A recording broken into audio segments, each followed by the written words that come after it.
Hi guys, I'm Simonster and today I'll be teaching you how to master the elbow lever.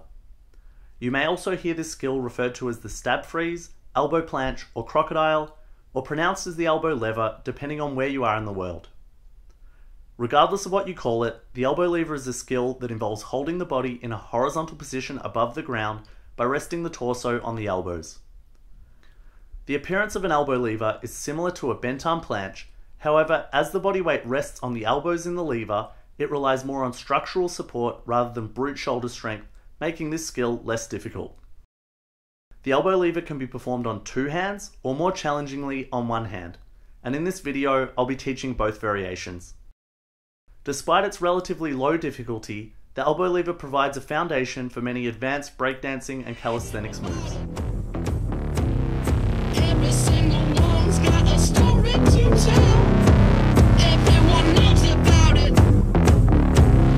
From the Queen of England to the... Before attempting the elbow lever, it's important to understand hand and elbow positioning.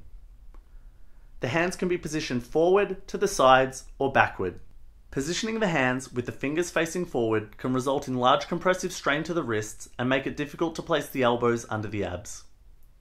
Positioning the fingers pointing backward will reduce the strain on the wrists, however doing so compromises your ability to balance when falling forward.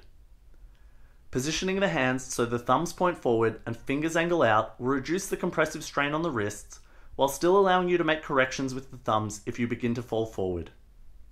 As a result, this is the preferred hand position. Elbows should be positioned roughly at the level of the belly button and approximately halfway between the belly button and edge of the torso.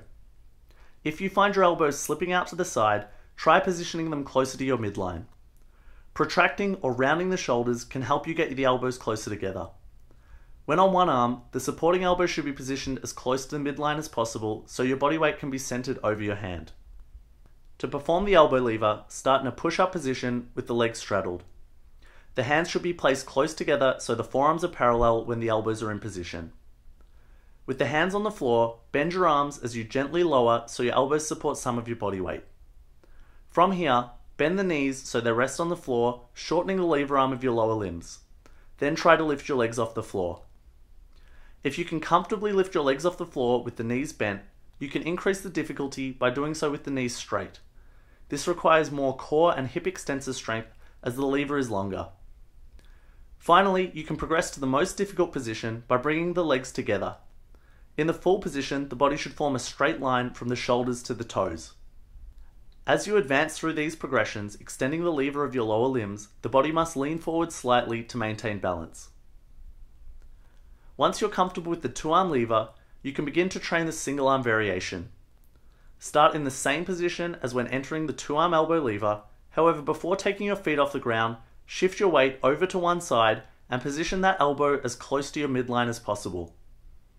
The non-supporting hand should move near the face to widen the base of support and assist you to balance.